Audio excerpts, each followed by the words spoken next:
अस्सलामुअलैकुम। टॉपिक 4.1 यानी कि चौथे चैप्टर का पहला टॉपिक क्या है? Work done by constant force, यानी कि काम किया जा रहा है एक कांस्टेंट फोर्स लगा के। सबसे पहली बात कि जब भी आप कोई काम कर रहे होते हो, आपकी एनर्जी लग रही होती है, आप कोई ना कोई उसमें फोर्स लगा रहे होते हो, आपकी एफर्ट होती है।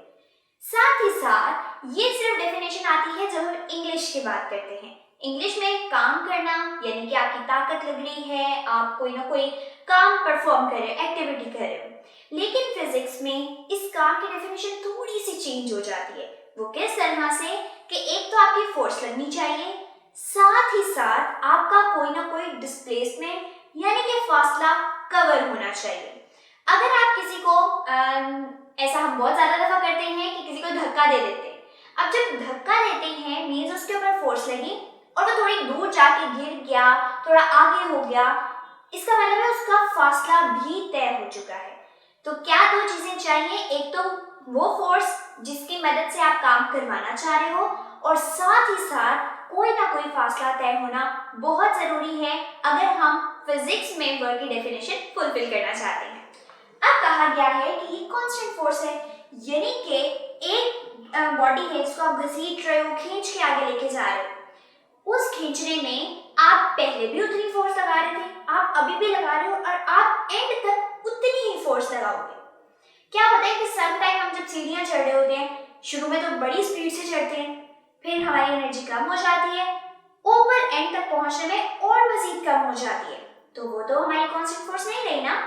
कांस्टेंट फोर्स वो है जो आपकी शुरू में भी उतनी हो, आपकी एनर्जी सेंटर में भी उतनी हो और एंड पे भी उतनी हो। तो हमने सिर्फ अभी बात करनी है कांस्टेंट फोर्स से होने वाले वर्क की। अब हुआ क्या, सबसे पहले इसकी डेफिनेशन आ गई। डेफिनेशन में पता ये चला चूंकि फोर्स और डिस्प्लेसमेंट दोनों का होना लाजमी है, तो डेफिनेशन यहाँ पे आ जाती है product of force and displacement. It means कि यहाँ पे फोर्स भी आ चुकी है, डिस्प्लेसमेंट। अब दोनों ही वेक्टर क्वांटिटीज हैं, लेकिन जो वर्क है वो एक स्केलर क्वांटिटी है। तो स्केलर क्वांटिटी मींस हमने दोनों का डॉट प्रोडक्ट लेना है। तो ये बात बहुत ज्यादा इंपॉर्टेंट है कि आपको आइडिया होना चाहिए work done is a scalar quantity. अगर वो स्केलर है इट मींस कि दो वेक्टर का डॉट प्रोडक्ट लिया गया, तब ये एक स्केलर क्वांटिटी बन चुकी है। इसी के हिसाब से अगर हम इस डॉट को खत्म करें तो क्या आ जाता है? F D cos of theta. cos theta का मतलब है कि अब अगर हम इसको देखें, ये कोई काट है, छकड़ा है, हम इसको लेके जा रहे हैं, तो ये आगे आगे भी जा रहा है, कोई ना कोई डिस्प्लेसमेंट भी कवर हो रहा है, और हम इसको यूं खींचते हुए लेके आ रहे हैं।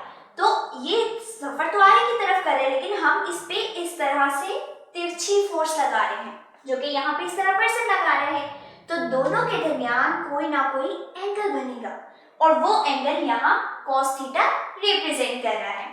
तो ये फोर्स जो लग रही है और ये डिस्प्लेसमेंट कवर हो रहा है, इन दोनों के दरमियान एंगल थीटा होने की वजह से यहाँ पे हम इसको एफ डी cos थीटा लिखेंगे, और ये कहलाती है मैग्नीट्यूड फॉर्म।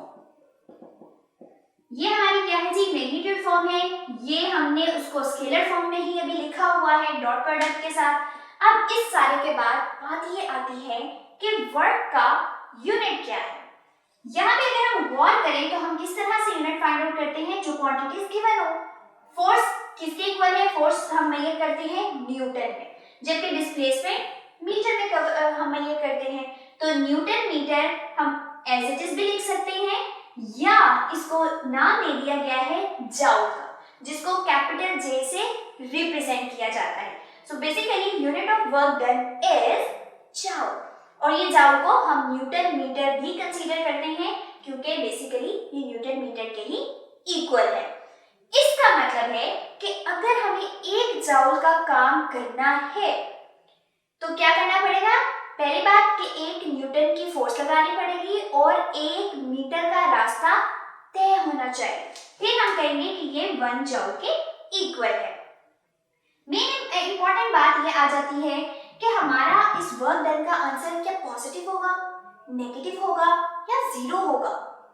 कभी कभार ऐसा होगा कि हमारे पास जीरो भी आंसर आएगा वर्क डन का, कभी पॉजिटिव आएगा, कभी नेगेटिव आएगा। तो किन किन कंडीशंस पे आएगा? सारा डिपेंड कर रहा है एंगल कितना है।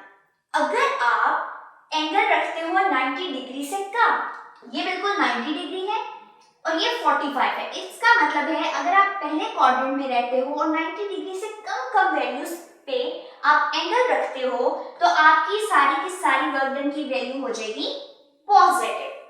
लेकिन अगर आपने 90 डिग्री का एंगल बना दिया कि रास्ता तो यूं तय हो रहा है और आपने इस बकेट को या किसी भी चीज को यूं पकड़ा हुआ है और यूं लेके जा रहे हो, 90 डिग्री का एंगल बन रहा है दोनों चीजों में, तो क्या होगा कि cos 90 मीन 0, तो वर्क डन उस केस में 0 हो जाएगा। और तीसरी बात आती है कि अगर आप 90 डिग्री से ज्यादा बड़ा एंगल कर दो, अगर थीटा 90 डिग्री से बड़ा है तो आपका वर्क डन नेगेटिव हो जाएगा। और ये बहुत इंपॉर्टेंट बात है हमारे एमसीक्यूज में। अक्सर बात पूछ लिया जाता है कि work done is 0 when theta is, तो थीटा जब 90 डिग्री होगा तो वर्क डन 0 हो जाएगा।